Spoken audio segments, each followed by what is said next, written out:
Ah, Halloween, one of my favourite times of year. But you know, the more I think about it, it really is quite a weird festival, isn't it?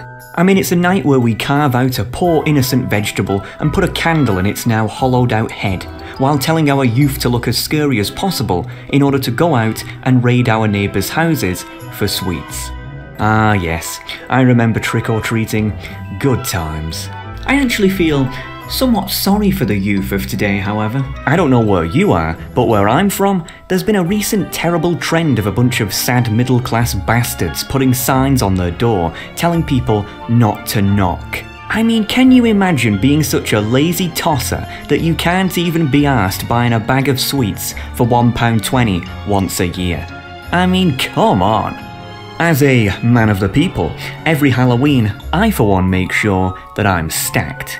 Oh well, you know, I suppose it's called trick-or-treat for a reason. Nothing a few broken eggs and toilet paper won't fix. Huh? Who the hell's this? Oh, hold on a minute. Hello? What? You joking? Okay, Jesus Christ. Sorry, just my lawyer. And I'd just like to take a minute to say, House Hexagon does not support public vandalism in any way, shape or form, including but not limited to the throwing of eggs or toilet paper over another person's property. As such, House Hexagon will not be held responsible, nor accept any responsibility for such acts indirectly inspired by the previously uttered comedic rhetoric. Sadly, I'm a bit too ancient to be going out trick-or-treating these days, so instead, every Halloween, I like to try out a new horror game. But I'm gonna be honest with you, and this might shock you, horror games? Never really been my thing. I mean, if we take a gander at the wide spectrum of human emotions available to us, fear isn't exactly one that I'd like to simulate. Besides, if I wanted to feel fear, I don't need a game for that. No, I can simply look at the current state of the Western world and have all the fear that I'll ever need. But alas, I am a festive man, and I've been told that there are some truly great horror games out there to experience. So I asked around at what horror game series people would recommend me to play, and almost everyone and their mum responded with Resident Evil. Now I'm sure Resident Evil is a franchise that almost everyone has heard of, but believe it or not, before now, I had never actually played a mainline Resident Evil game in my life. Yes, really.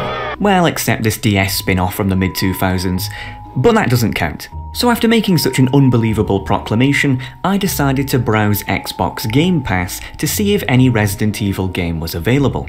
I mean, come on, you didn't actually expect me to buy a game outright, did you? I mean, oh god, I'm cheap as hell. Lo and behold, however, I was in luck, and came across a game called Resident Evil VII Biohazard. Going into this, I really had absolutely no idea what to actually expect. What I do know, however, is that if a game series reaches its 7th release, then it must be a damn good series that has stood the test of time. But when it comes to horror games, on the hexagon scale of being a giant puss, I'm at least a 9.478 out of 10. So, would I like it? Would I find it too scary? Would I piss my just washed pantaloons? Well, there's only one way to find out. Alright, so the game begins, and you play as this guy called Ethan, whose girlfriend Mia went missing many years ago. I love you, Ethan. I miss you so much. I'm sending tons of kisses. But right at the start of the game, Ethan receives an email message from Mia, telling him that she is alive and to come to this random address in the arse end of nowhere to pick her up. So, that's exactly what he does, the gullible bastard. I mean, I'm just being honest, if my bird went missing for years and then called me up and said, hey, can you pick me up at this abandoned house? Nah mate, you're on your own. I'm staying right here, playing Peggle. So you turn up outside the house, which immediately gives you a turn back right now kind of feeling. The house and its surroundings just look like some sort of jungle, almost completely abandoned and overgrown. And just, yeah, not the sort of place you'd meet someone at, let's just put it that way. But alas, Ethan's a man with a mission, so you brave forward regardless. The gate to the house is sadly locked and no one is in, so you find a way in through the back. However, as soon as you go into the house, boom, the door shuts behind you and you are locked in. The rest, as they say, is history.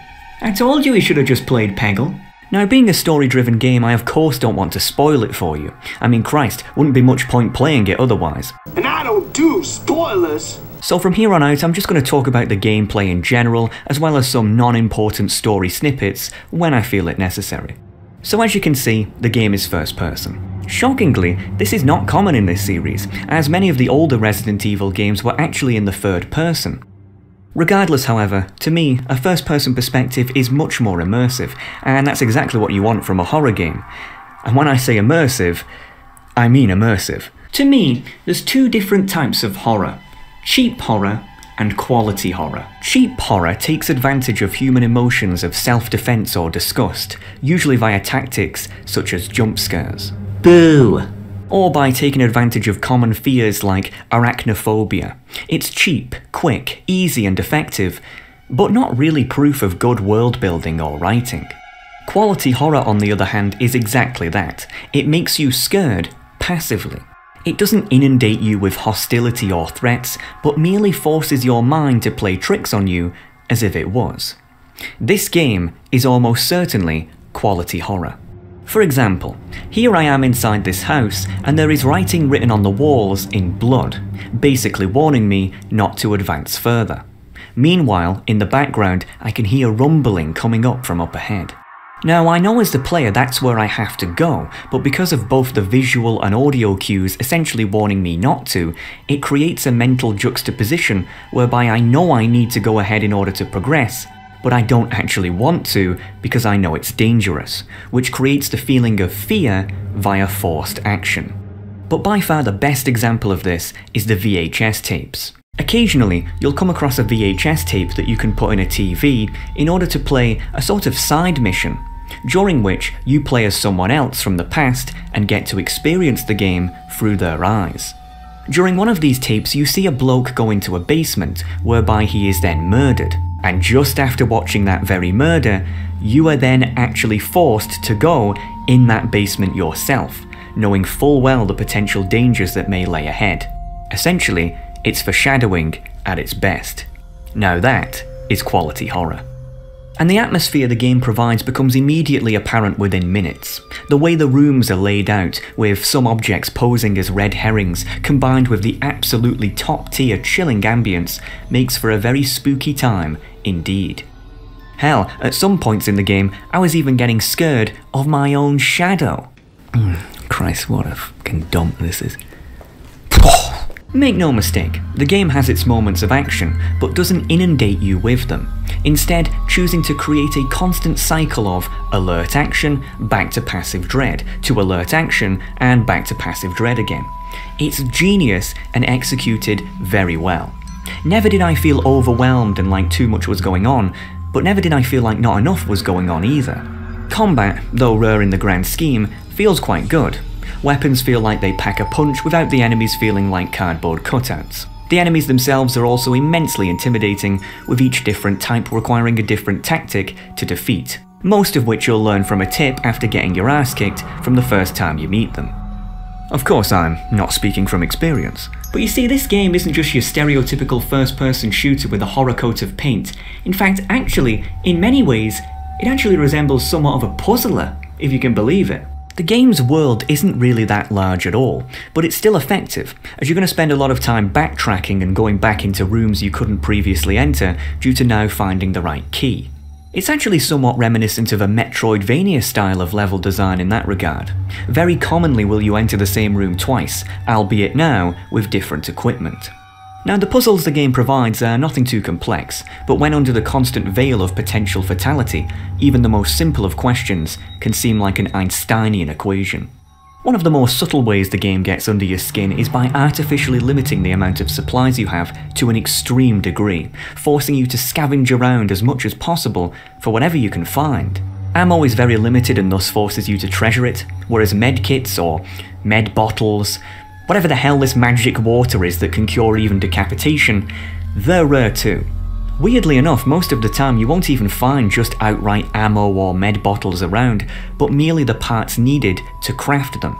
Yes, there is a crafting system, and though in most other games such systems tend to annoy me, here it's simple and effective enough to actually be considered not that bad. Throughout the game I kept collecting these antique coins and I just couldn't figure out what they were for originally. Inventory space is limited, which makes every slot precious, so having these seemingly worthless coins taking up space was most infuriating. Turns out, however, they can actually be used to redeem certain upgrades, such as steroids that increase your health, or, in my case, this magnum. Which, I have to say, was absolutely bloody useless, so don't bother getting it.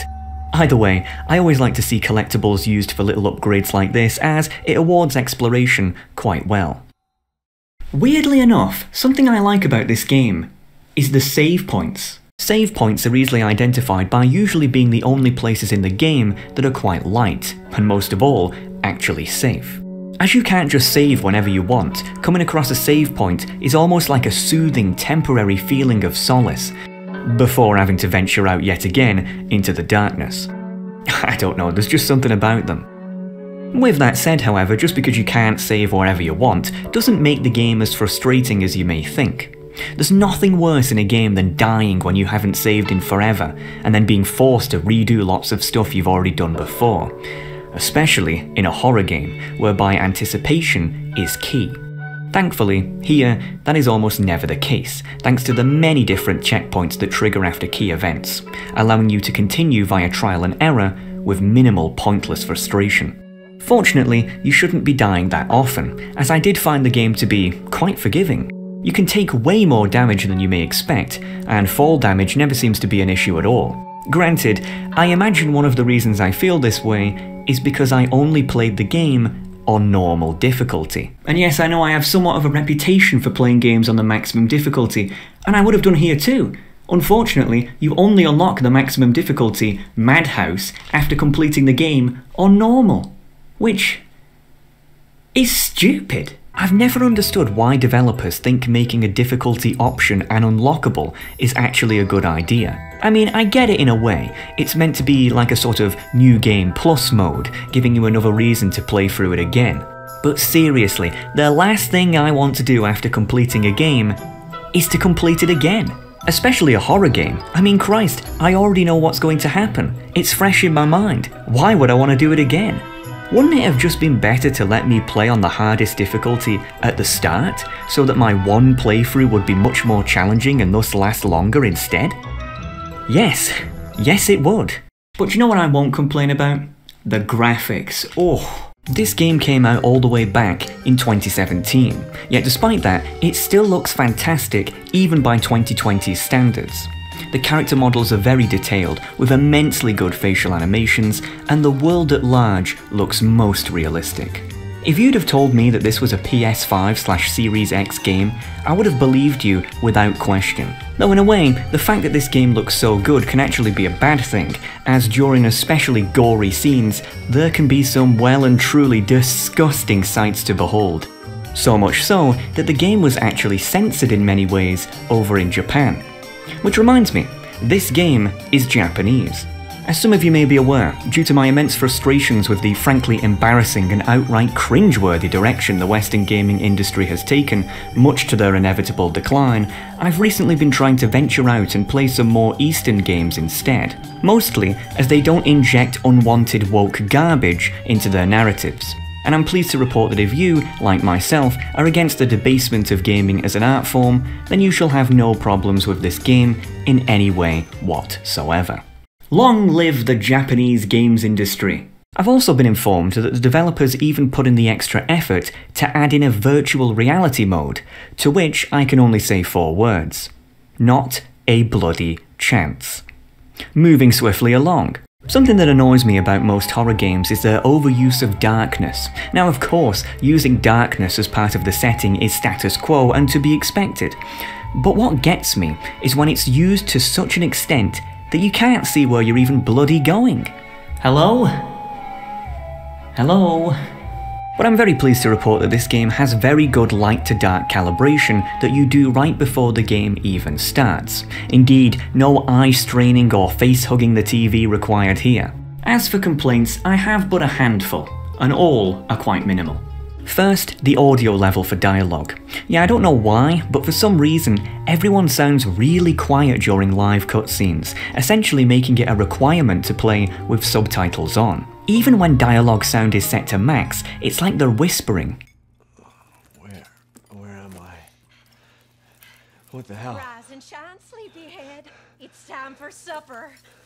Who are all you people? Very strange. And as for the story itself, well, it's nothing special, if I'm being honest. Don't get me wrong, it's not bad, but it's not good either. And I'm talking purely from a narrative perspective here. As in, if this game was a book, how riveting would it be to read? And the answer is, not very. It is quite cliché in many ways, but isn't so predictable as to be a bore. It's average at best. My last complaint is that I also think the game was quite short, with me completing it in just 9 hours. Going to be honest, for what was a £50/$60 game, I think that's pretty gnarly value. But at the same time, I'm not really sure how long I expected it to actually be. I mean, if an RPG was 9 hours long for that price, it would be terrible. But this is a horror game. It can't exactly go on for 50 hours, as by that point the novelty would have worn off and it would just be overstaying its welcome. I don't know, I suppose I wouldn't have complained if the game was 2 to 4 hours longer, but hey, quality over quantity, I suppose.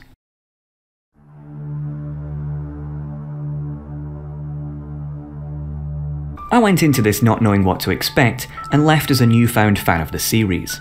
This is without a doubt a high quality, passionately crafted experience with some serious talent behind it.